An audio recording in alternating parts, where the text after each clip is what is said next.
Om Sidrastu Tadastu Astu Swaha. Semoga pikiran yang baik datang dari segala penghulu. Kepada Bapak Ibu umat sedharma dimanapun berada, rasa amin bahagia saya haturkan ke hadapan Ida Sayyidi Tuhan Yang Maha Esa. Karena atas asal tawaran gerahanya, saya masih diberi kesempatan untuk menyapa Bapak Ibu umat sedharma meskipun masih dalam via daring. Sujud bakti saya haturkan ke hadapan para mahasiswa yang telah memberikan ilmu pengetahuannya kepada saya, sehingga pada kesempatan yang berbahagia ini saya dapat menyampaikan sedikit pengetahuan yang saya miliki.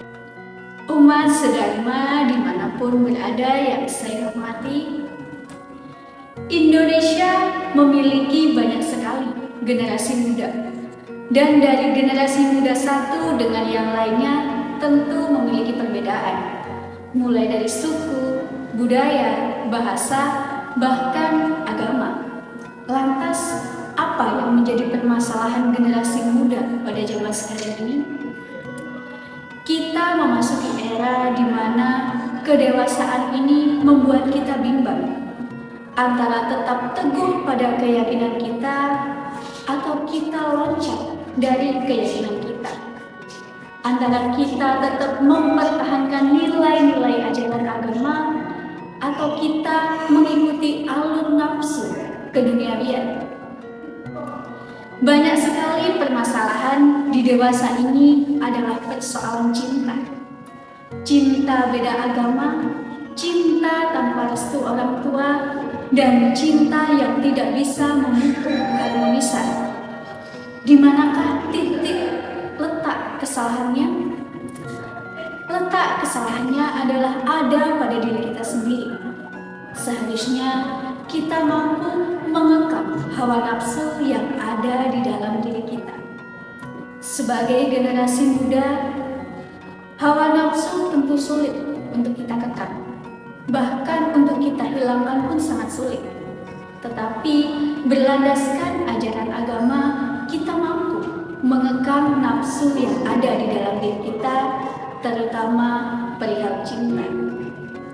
Cinta bisa juga menjatuhkan kita, tapi cinta juga bisa membunuh kita. Cinta juga bisa membahagiakan kita. Peran cinta ada berbagai macam. Semua itu tergantung pada diri kita. Umat sedharma dimanapun berada yang saya hormati, permasalahan yang kerap terjadi di dewasa ini adalah cinta beda agama. Lantas, apakah dalam ajaran agama Hindu kita disalahkan untuk menjalin cinta beda agama? Tentu saja ketika kita menjalin sebuah cinta, kita harus memikirkan untung dan ruginya. Jika kita logikakan, apa yang kita bawa ketika kita lahir, itulah yang harus kita bawa ketika kita mati. Apakah sudah sepantasnya kita meninggalkan ajaran leluhur kita? Ketika kita sudah memasuki tahap akhir di usia kita, tentunya moksa menjadi tujuan kita. Tetapi ketika kita sebelum mencapai moksa, sudahkah kita menjalani ajaran leluhur kita? Jika dalam dewasa ini kita meninggalkan ajaran leluhur kita mengatasnamakan cinta, lantas bagaimana kita bisa mencapai moksa? Yang kerap terjadi juga adalah kasus kekerasan dan juga perselingkuhan mengatasnamakan cinta. Dan itu kebanyakan terjadi di lingkup generasi muda, para remaja. Apakah hal ini sudah sewajarnya terjadi?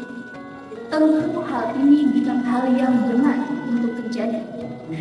Dosa dalam ajaran agama Hindu yang tidak dapat diampuni adalah dosa perselingkuhan. Kenapa demikian? Di dalam diri manusia terdapat Tuhan. Kita mempercayai Tuhan itu hanya satu dan berada di mana-mana. Ketika kita melukai Tuhan yang berada di dalam diri setiap manusia, lantas jaminan apa yang bisa kita dapatkan untuk dimaafkan, untuk diampuni dosa kita? Tentunya tidak ada. Perihal kekerasan yang kerap terjadi mengatasnamakan cinta, mengatasnamakan hawa nafsu. Apakah hal itu dibenarkan dalam ajaran agama Hindu?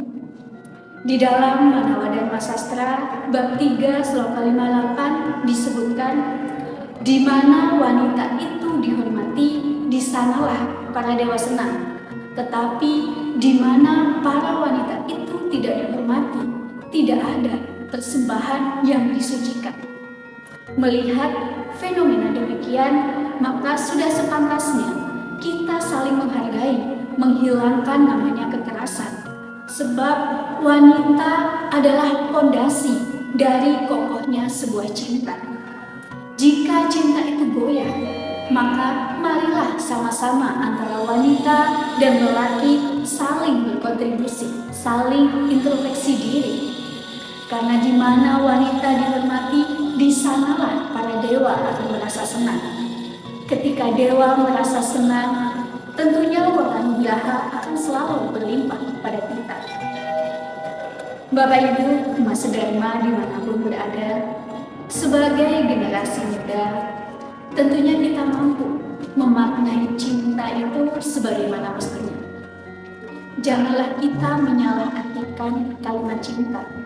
Jangan juga kita menggunakan kalimat cinta hanya untuk kepuasan nafsu semata. Cinta mampu mengantarkan kita pada kebahagiaan apabila kita mampu memupuknya. Tetapi cinta akan menghancurkan kita apabila kita mengabaikan makna dari cinta itu. Sebelum kita memasuki tahap rumah tangga, mari sama-sama kita memahami terlebih dahulu akan hakikat cinta dan kasih sayang. Umat Dharma dimanapun berada yang saya hormati, singkat wacana yang saya berikan tadi tidak ada sedikit maksud untuk menggurui umat Dharma dimanapun berada. Saya hanya berbagi sedikit pengetahuan yang saya miliki, itu pun pengetahuan yang sangat terbatas. Jangan dilihat siapa yang berbicara, tetapi dengarkan apa yang dibicarakan. Ketika kita hanya melihat siapa yang berbicara, maka hanya akan tumbuh cinta di antara kita yang pada akhirnya akan menimbulkan dusta. Tetapi ketika kita mampu mendengarkan apa yang diwacanakan, kita akan menemukan sedikit makna yang tentunya akan berguna bagi kehidupan kita. Jangan hanya karena cinta kita meninggalkan leluhur kita. Jangan hanya karena cinta kita tidak bisa saling menghormati, saling menghargai satu sama lain. Cinta itu akan menjadi indah ketika kita mampu memupuknya bersama-sama dalam diri kita. Suro diro joyo ningrat lebur dening pamastuti mugi rahayu